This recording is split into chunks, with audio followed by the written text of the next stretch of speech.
Welcome to the painted world of Ariandel. I am Frida. I have long stood beside our blessed Father and the rest of the forlorn. But forlorn thou seemest not. Ashen One, I know not the missteps which led thee to this painted world. But thy duty is all, and thy duty lieth elsewhere. Return from whence thou camest. And welcome back, YouTube. Thank you for tuning in. As always, I appreciate that. And today, let's talk about Ashes of Ariandel, the first DLC that has come out for Dark Souls 3. So yes, this DLC offers the usual. You know, you get a new area, some new weapons, some new armors, some new enemies, and some bosses. So you can find that stuff in the wiki. But with any DLC, I always ask myself, does this offer something special? A reason why it exists as a DLC besides the main game? And honestly, I cannot find that reason for this Ashes of Ariandel.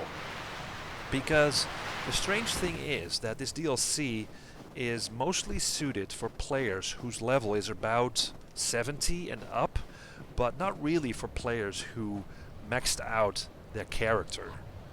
I mean, sure, the end boss is still a challenge, but for the rest, if you finish Dark Souls 3, you're probably gonna breeze through this DLC. Now, that kinda makes me feel that this DLC was cut from the main game and put back in later as a DLC. And it could also have been an optional area as part of the main game. Again, it never feels special. It never feels awesome. But that does not mean that the content is not fun.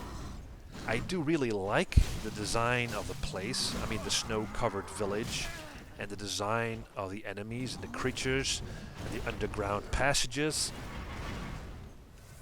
So yeah, the area is filled with some pretty familiar looking enemies, which I think is actually a missed opportunity. I mean, From Software could have gone completely overboard with their imagination with this DLC. I mean, why not put in mutated polar bears, yetis, or giant snowmans? I mean, it's a fictional place. It's actually a painted world.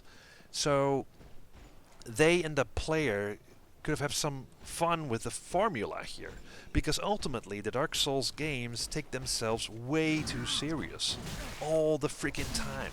Have a sense of humor, From Software. This was the chance to do that. But still, you know, there are some battles to be fought, and they are fun, you know, with the familiar trial and error melee combat that is pretty much the signature mechanic, as in all Dark Souls games. So yeah, if you like Dark Souls, you're probably gonna like this. But it's not really a lot, because it's also on the short side. For its $14 price tag, really? So all in all, I cannot really recommend this DLC for a separate purchase. Obviously, if you buy this bundled with the base game at some point in time, that's probably worth it. But until then, hold off and wait for the second DLC to come out and see if you like that. So, thank you for watching, and see you in the next video.